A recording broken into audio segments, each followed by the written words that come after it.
Sri Gurubhyo Namaha children, you are welcome to online class, class 12. This is your 4th unit supplementary reader. You know the lesson The Midnight Visitor, and the author is Robert Author. It is a supplementary reader for you in the 4th unit. Okay, midnight visitor. In midnight who will visit? Usually in a midnight usually we will be getting nice sleep and we will be taking rest.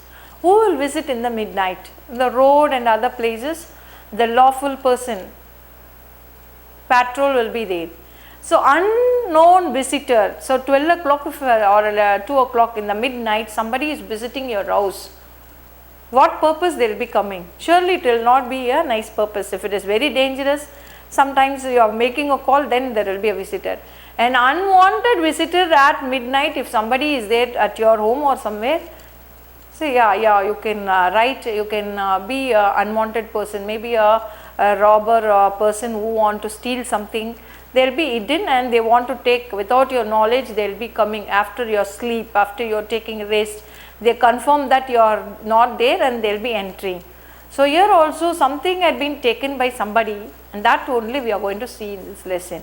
Who had taken and whether they lost or what, or how it is. You know that you will be having a person who is very smart, and they will be smarter than the stealer, and they will be just safeguarding them. So here also a tricky lesson it is, we are going to see that. Okay, first we will go and see about the author and then we will come to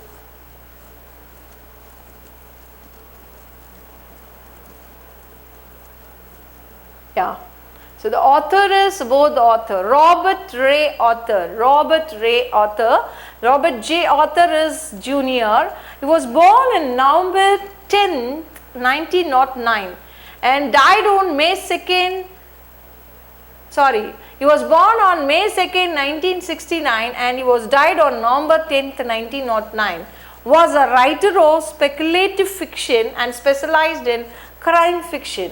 So he was very speculative fiction and specialized in crime fiction and mystery fiction. He was very good at mystery fiction.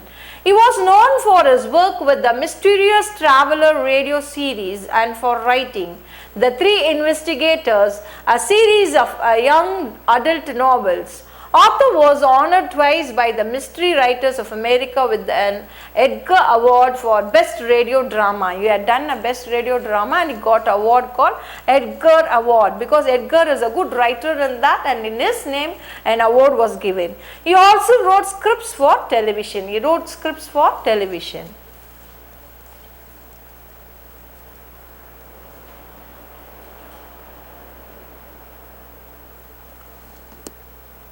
Sometimes appearance can be deceptive, as in the case of Isabella, a secret agent who despises common looks with his resourcefulness and presence of mind outwit a deadly criminal.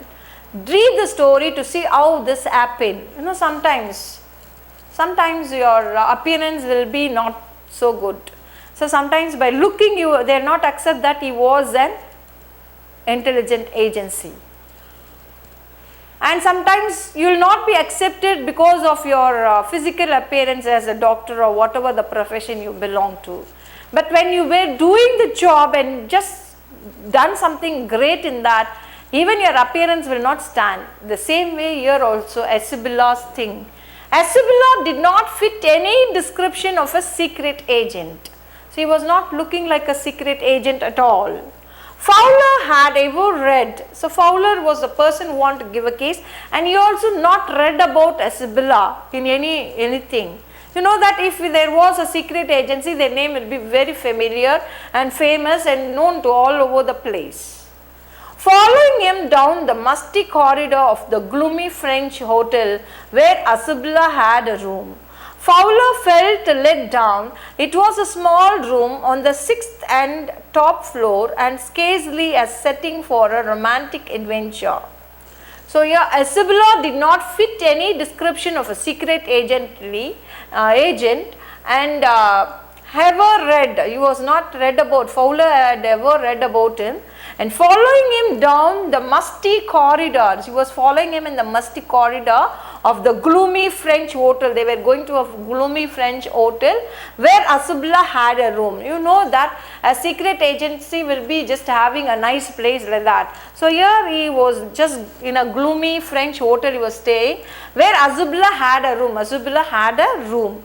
Fowler felt let down. He was having a doubt whether this person will do a better job or what. It was a small room on the 6th and top floor. So it was a small room on the 6th and top floor, and scarcely a setting for a romantic adventure. So it was looking like it was not looking like a secret agent. It was like a person who fit for a romantic. It was looking like that, a setting for a romantic adventure. Asubla was, for one thing, fat, very fat. So Asubla was fat and he was very fat. And then there was his accent. So his accent was there, and though he spoke French and German passably, he had never altogether lost the American accent he had brought to Paris. So here, and then there was his accent was there, and though he spoke French and German passably, so he was just speaking French and German, and he had never altogether lost the American accent. He had not lost the American accent. He had brought to Paris. He brought the American accent to the Paris, even they were staying in the French country.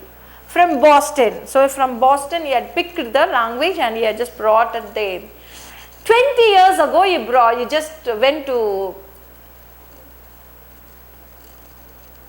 America, and from there he had picked all that language from Boston and the accent from there. You are disappointed, Asubla said wheezingly over his shoulder. So he is saying that you are disappointed, and he was saying wheezingly on his shoulder. You were told that I was a secret agent, a spy dealing in espionage and danger. You wished to meet me because you are a writer, young and romantic. You envised the mysterious figure in the night, the crack of pistol, drugs in the wine. Instead, you spent a dull evening in a French music hall with a sloppy fat man who, instead of having a message slipped into his hand by dark-eyed beauties, get only a parasitic telephone call making an appointment in his room. You have been bored. The fat man chuckled to himself as he unlocked the door of his room and stood aside to let his frustrated guest enter. You are disillusioned, Asubla told him. So he was telling that to his person who is accompanying him. He was telling this all. So you were just, we were told that I was a secret agent.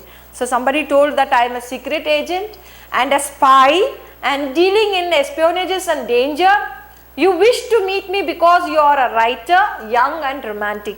You are young and romantic, so you plan to meet me, right? You envisioned a mystery figure in the night.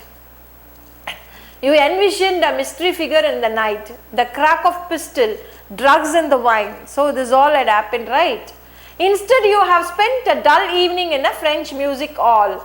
So you just spent your time in the French music hall with a sloppy fat man who, instead of having a message slipped into his hand by dark-eyed beauties. So dark-eyed beauties that gave some message, only this was happening, and gets only a prosaic telephone calls. So he was having only prosaic telephone calls only he is having, and call making an appointment in his room. He is sitting in his room and he is making a call. You have been bored. So you have been bored with me, isn't it? He is asking. The fat man chuckled to himself as he unlocked. He was making a chuckle, makes a laugh, and he just opening his door of his room and stood aside to let his frustrated guest enter. So he allows his frustrated guest who was along with him and to enter the room. You are illusioned, Asubla told him. So you have a disillusion, I am right. And Asubla told him, so he is saying, but take cheer. So he is telling, but take cheer, my young friend. Presently you will see a paper, quite important paper for which several men and women have risked their lives. Come to me. Some day soon that paper may well affect the course of history.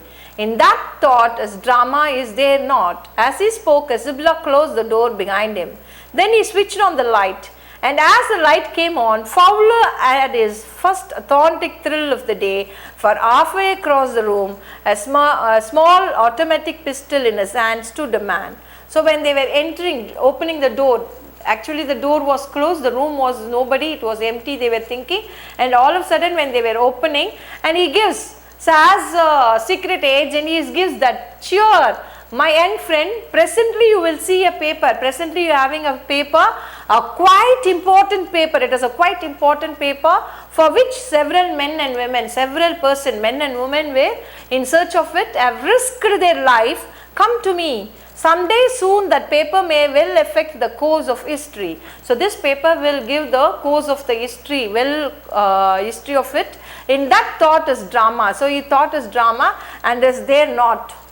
As he spoke, so he was speaking like this, Isabella closed the door behind him. He just closed the door behind him. Then he switched on the light. And as the light came on, Fowler and his first authentic thrill. So Fowler was with him and he was having a authentic thrill before him of the day. For half across the room, a small automatic pistol in his hand stood a man. So actually inside nothing was there, but a man with a pistol was just standing before Isabella. Instead of making Isabella, he was just threatening the Fowler, and Fowler was thrilled by just looking at the man with the pistol there. But this all was known to Isabella, but he was not just telling him. Okay, somebody has got into my room through that nuisance of balcony. So now he tells, somebody has got into my room through that nuisance of balcony. Fowler's eyes went to the single window of the room. It was an ordinary window against which the night was pressing blackly. Balcony, Max said with a rising inflection. No passkey. I did not know about the balcony. It might have saved me some trouble had I known. It's not my balcony, Isabella said with extreme irritation. It belongs to the next apartment. He glanced experimentally at Fowler. You see, he said, this room used to be a part of a large unit and the next room through the door there used to be a living room. It had the balcony which extends under my window now. You can get onto it from the empty room 2 doors down, and somebody did last month. The management promised to block it off, but they haven't. Max glanced at Fowler, who was standing stiffly not far from Isabella, and waved the gun with the commanding gesture. So you can see the picture that a person was just standing there before the person with the pistol in his hand. And what the story is cooking up, actually there is no balcony at all. He was just telling that the next house has a balcony and it had been extended and it comes near the window of the Isabella's house, and he had made already complaint. People were coming to that and he was stealing something from his room and important things he missed, and he had just complained there. So he was just narrating a story as if there is a balcony. Actually there is no balcony at all. So he is telling that there was a balcony because he locked the door. Now there will be a knock. He ordered something, somebody is going to bring something for him, and meanwhile what they'll do, they'll be just I have to escape from him. So there is no balcony actually. He narrates and cooks up stories that there is a balcony in his room. So here he was telling that like that, and the person also, Max also believes. Isabella blinked a few minutes. Max, he squeezed, go. You gave me a quite start. I thought you were in Berlin. What are you doing here? So here he is asking. Isabella blinked a few minutes. Max, he wheezed. You gave me quite a start. You've given a shock to me. I thought you were in Berlin. What are you doing here in my room? Max was slender, a little less than tall, with features that suggested slightly the crafty pointed contours of fox. So Max was slender. He was very slim, a little less than tall. He was less than tall, with features that suggested of a fox, suggested slightly the crafty. It was looking like a crafty, a pointed countenance of fox. His face was looking like a countenance of fox, cunning like a fox. There was about him, aside from gun, he was having a gun. Nothing especially menacing, so it is nothing dangerous except the pistol in his hand. Menacing means dangerous. The report, he murdered the report that has been brought to you tonight concerning some new missiles. I thought I would take it from you. It will be safer in my hand than in yours. So what you saying? You just hand over the paper, otherwise I'll be shooting you, I'll be killing you. If already the thing is given, if I miss also, somebody will be coming and killing you for that paper. So he was telling to the Asabla. Asabla moved to an armchair and sat down heavily. So Asabla was a fat person. He goes and he just goes and sits on the armchair and sat down heavily. I'm going to raise the devil with the management this time. So he is telling that I'm going to raise the devil with the management this time. So I am going to complain to the management about the devils. What devils he is talking about? And you can't bet on it, he said grimly. This is the second time in the month that, so first time already somebody came through the parlor, and now this is second time he was telling. Okay. Somebody has got into my room through that nuisance of balcony. So he was telling that the nuisance of balcony, already one last month first time somebody came, in the same way somebody entered my house, and Fowler's eyes went to the single window. So Fowler was looking at the single window of the room. It was an ordinary window. So it was an ordinary window. So here Fowler is looking at it. It was an ordinary window against which the night was pressing blackly. So only night will be seen dark.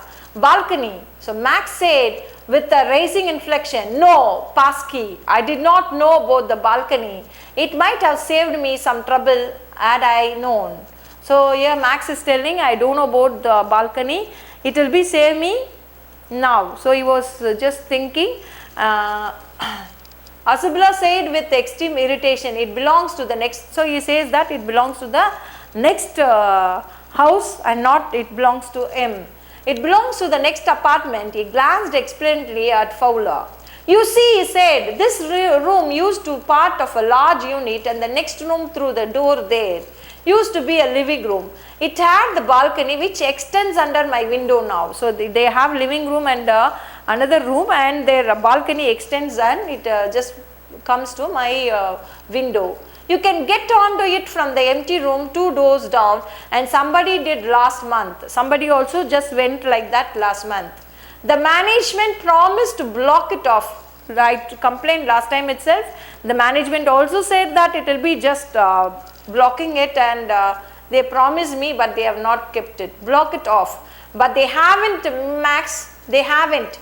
Max glanced at Fowler, who was standing stiffly not far from Asibla, and waved the gun with a commanding gesture. So he was just having a gun and he was just making a command on the gesture. So children, will stop here, and whether he is going, that Max is escaping from the balcony or not, we will see in the next part, children. I think you understood the first part. We will continue in the second part. Until then, bye from you.